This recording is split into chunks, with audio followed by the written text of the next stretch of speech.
favorite ko ng Rain Entertainment. Ikaw mo na, Kim. Yeah. At Yes least, po. ikaw ang ka-visible ko ulit. Saan network ka na ba connected ngayon? Sa ngayon po, more on sa ABS po ako lumalabas, pero freelance naman po ako. Under kay Tito OG pa din po. Okay. OG, yes. So, at least bongga, no? Nasa batang ka, pako ka. Opo. Dali ko na. Paano ka punta dito? Kailan ka?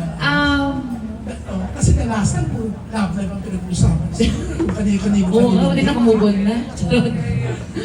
Ano po, dahil din po kay Mami Ana. Kay Miss Ate, opo. Ayun. Swerte ka, naging barkada mo siya, nagka-movie ka. Yes po, wala ako dito, no? Pero yun nga, Kim, lagi na lang puro love life ang lagi kang nililingkong kanina-kanina. Oo. Pero, sana magkatotoo na kasi lagi na lang nilibig. So, zero ang love life mo? Ngayon po, wala. Wala. Parang ayoko muna i-rush yung mga bagay-bagay. Kung darating naman yan. Kasi diba, pag andyan na, hindi mo na mapipigilan yan eh. Oo. Amon, yan. Siyempre, kilala ka sa pagiging magaling na actor. Talaga namang, parang walang year na wala kang award eh, di ba? Kasi, ang gaganda ng kahit sa international market, mabili ka eh, di ba? Nakataon lang po. Yung nasa Singapore kami, pinag-usapan yung isang series mo eh. Yes. Pero aside dyan sa sinasabi nyo, kumbaga, very challenging yung pagkakasali ko dito sa Batang Pako dahil syempre alam ng lahat yung image ko, yung character ko, strong, laging kontrabida, pero dito, comedy. Di ba? Ang maganda kasi, aside sa syempre, ang kasama ko dito ay ang comedy queen Miss Ai Ai at ang highest paid actor o comedian na si Anton. Sobrang overwhelmed ako dahil aside sa kinuwento kasi ni Manay Gina na yung kung bakit ganito, gusto ko yung pagkasulat niya kasi black comedy siya. Hindi siya yung typical na slapstick na nagpapatukan kami o dinidistort namin yung mga mukha namin para magmukha kami katawa-tawa. Ang nakakatawa dito kasi yung sitwasyon eh. And dahil doon sa character ko na I guess yung character ko ang pinakaseryoso dahil bago to sa akin, kontrabida pa rin ako dito. Parang yung reflection ng comedy bumabanda sa akin eh. Parang isang seryosong character ilagay mo sa maling mundo o maling mga tao na nakakatuwa dahil kumbaga very challenging talaga. Hindi siya yung kumbaga bago siya sa akin. Kasi kung serious actor ka minsan, yung emosyon ang lagi mong driver sa acting mo. Pero dito, timing. Timing ang pinaka-importante sa lahat. So, very challenging talaga. Pero barkada mo din si Ana? Naging kaibigan ko rin through Ines. Siyempre, binild up ako nilang itong mga magkakaibigan na to. Hindi kaya kaya si Ines ang dahilan, kaya ka nasama dito. Laki nga ng komisyon na hinihingi sa akin. Hindi kaya, pili kasi namin parang pinasama ka ni Ines para magkaroon ng Hindi naman, napakaganda rin nung naging talakayan nila nung narinig ko. Kasi sabi ko nga, black comedy to, parang pag lahat comedian, di ba? Parang magiging slapstick na siya eh. So may isang kontrabidang matigas na hindi mo akalaing tatanga-tanga din. Dahil, hari pa naman kitang heart killer, di ba? Okay, ito last na ito. Hindi ka rin ba nanibago kay Ines? Sorry. Nung makita mo si Ines, nanibago ka ba sa tsura niya? O sa tingin mo, mas bumaga? To be honest, hindi. Pero, nung una, medyo may mga reaction din ako, katulad ng mga bashers niya. Sabi ko, ang ganda-ganda mo na. Ang ganda ng ilong mo, ang ganda mo. Bakit mo pa pinagalaw? Pero minsan kasi ganun tayo eh, di ba? Alam ko kasi ang backstory ni Ines from, kasi 17 years kami magkasama. So yung yung kanyang self-confidence ay sobrang baba. Hindi kaya ikaw ang dahilan kaya nagpabago siya. Kasi iniwan mo siya after 7 Hindi ko naman siya iniwan. Hindi. Ines, hindi masyadong seryosoin yung tanong ko. Sabi niya, it's my decision. Decision mo. Ay, decision pala ni Ines. Ako palang iniwan. Hindi, ang kagandahan, di ba, alam niyo namang lahat, best friends kami. Yun ang, magkaibigan kami. Hindi nagbago yung samahan namin. It's so nice na. Oo, mas nakakatuwa, di ba bihira yun, yung usually magkaaway eh. Pero ito, parang yung punchline ni Claudine na I love you X, nananalay tayo din sa akin eh. So magkaibigan pa rin kami. At sorry. Wala. Ito ano lang. Babalik lang ako dun sa self-confidence eh. Kaya minsan yung tao talagang gagawin mo lahat para sa isip mo maganda ka, maging confident ka. So kung yun ang makakatulong sa confidence niya, eh wala tayong karapatan para i-bash siya. Tama! May mga eksena kami. Pag nakikita mo siya, bumabalik mo yung dati. Ano nangyari dito? Ewan ko, parang parang tingin ko 17 years ago pa rin ang itsura niya eh. Kasi 17 lang si Ines nung naging girlfriend ko. Oo, totoo. Sa akin nagdalaga yan. Anyways, thank you Sorry doon sa dalawang hindi ko natanong. Pinabawi na sa akin. Nabawi na. Thank you. Pero syempre meron sa mga questions ni Kuya Jun. Of course, gusto ko tanungin si Cassie Lavarias, no? Cassie, kamusta naman maka-work yung mga seasoned actors na kasama mo dito sa Batang Tao? Siyempre po, sobrang saya po nila kasama. They're all very professional. Every time, may time kami, if hindi mag-take, parang normal lang po kami, like friends, like that, talking normally. But if it's time to work, work talaga sila. So, sobrang saya po sila kasama. And I hope after this, magsama-sama po kami. Yes. I'm glad to know na nag-enjoy ka sa paggawa ng Batang Quiapo. Ang next set of questions naman ay magagaling kay Tita Aster. Basta may request lang ako sa inyong dalawa. At saka si Bon, at saka si Ines. Una-muna si Empoy. Empoy, alam mong love kita. Alam ko ba yung tanong niyo? Ay, Yung kailan ako nagsiseryoso. Pero ngayon pala, maraming salamat sa inyo ni Alex. More than 5 million. Together at saka individually. Diba? Thank you so much. More than 5 million views. Siguro this time, kailangan maano yun. Ma-surpass ninyo ni Ai. Sana matuloy tayo next week. Okay. Next week, yun yung request ko, Josh, please. Anyway, gusto ko muna itanong si Direk. Direk, Direk. Hello po. If I'm not mistaken, this is the very first time na direct mo yung grupong to? Or si Ai na direct mo na before? Ay, maraming beses na po si Ai. Kasi Okay. sa TV yung... Yes. Oo, pero yung buong Tapos sa grupo na to, yung Fidelias. Si Empoy ngayon lang, simula na trabaho ko na. Yung silang lahat, eto first time. Deroge, si Deroge pala. Si Casa nakatrabaho ko na rin po. how would you describe bawat isa sa kanila? Anong discoveries nyo? O, Ano mo di-describe ang bawat isa sa inyo, sa kanila? Tapos anong na-discover nyo sa kanila? Working with them. Or with this group. okay, eto ano to mula sa puso. Mula sa puso. Ang sarap nilang katrabaho kasi wala po kami problema sa city. No? Magaan lang. Parang I collaborate with them. Tapos kung meron kami ni Mon, pag meron siyang idea, pinag-uusapan namin ang bawat eksena. Hindi ko inaangkin yung mga eksena na because it's me, because it's Marigina. Talaga po, sa totoo lang, group effort, lahat po kami nagtatrabaho. Collaboration. Sobra, collaboration po lahat. Yun. Ang pasaway lang po rito, Si Empoy? wala talaga. Gusto ko man yung sabihin, wala talagang pasaway. Ang mabait ko naman. Okay, sa aking kumari at saka si Empoy.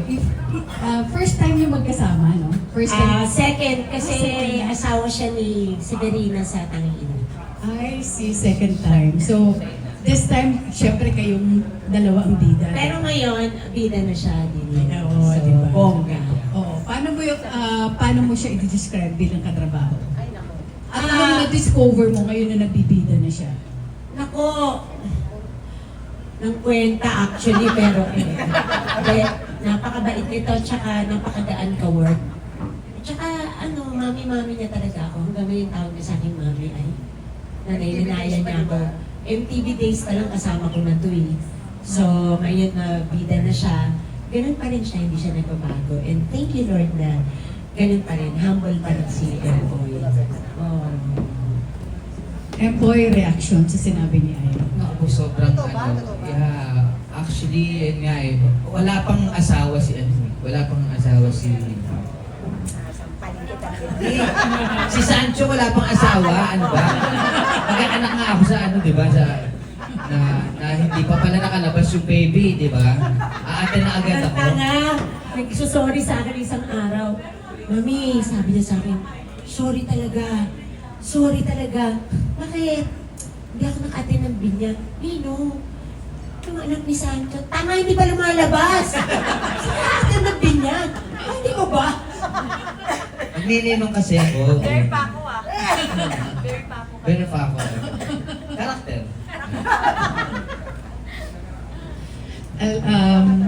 Alam mo, speechless ako pagdating kay Empoy kasi napakabait, in fairness, napakabait ng taong to, napaka-grounded. Thank you po. Pag hindi po nakaayos yung buhok ko, Na naman, tayo di ba yung buhok ko, di ba? Ito pa rin. Okay. Basta I'm so happy for you, Empoy. Thank you po. Sa inyong Salamat po, mare. guys. Thank you so much. Of course, si Ines at saka si Mon, nire-request ko ito together, silang dalawa. Kasi, although na-mention ito earlier, di ba? Kasi kakaiba yung relasyon na meron kayo. Like, of course, yung panganay ni Ines na si Kayla, trinato mong parang tunay mong anak. Di ba? So, yung bata may pinagdadaanan, nabubuli sa school. Anong contribution mo bilang tatay-tatayan ni Kayla? Or advice? Malaki. Malaki po ang moral support ko. Halos araw-araw, pinapayuhan ko siya lahat ng mga pwedeng kumbaga magpatatag sa kanya magmula sa pagdadasal hanggang sa pagmamahal ng kanyang mga magulang at sabi ko nga minsan kahit yung mga pinakamagaganda o yung mga pinakamatatalino binubuli eh. So parang lalo na sa generation ngayon sa social media parang kalakaran na nila yan eh. So dapat masanay na siya pero hindi ibig sabihin na magpalamon ka doon sa pangmamata, paninira o pambubuli sa'yo. Siyempre mas kilala mo yung sarili mo, mas kilala namin siya as her parents. Lahat ng moral support nandun ako. At sabi ko nga, nasa tabi mo lang ako palagi. Lagi kitang dadamayan kahit na ano pa man yan. Basta yung daddy mo, nasa side mo lang palagi. Para malagay lang sa isip niya na kung ano man, kung pinipintasan man siya ng mga tao, merong laging taong pupuri sa kanya all the time. Napanood mo ba yung interview ko kay Yes! Ines? Thank you, Tita Aster. Alam mo, Pati mga comments, binabasa ko, grabe, Alam mo ba, Tita Aster, kasama ko siya, sinabi ko sa kanya, binasa ko sa kanya, at pati siya, yung mga comments, umiyak siya. Sobrang iyak siya ng iyak kasi for the first time, pinupuri siya doon sa mga comments ng interview nyo kasi napakatalino daw niya, napakaganda pala. Kasi all her childhood, sinasabihan siyang pangit, sinasabihan siya ng mga kung ano-ano. Sa interview mo, sabi niya, ang ganda pala ng panganay ni Ines. At ganito, napakatalino, napaka-smart. At hindi kami magtataka someday maging model siya. So nakita mo yung sinabi niya na kung anong magiging actually tinanong ko, anong magiging reaction mo kung magkakabalikan si daddy mo at saka mami mo?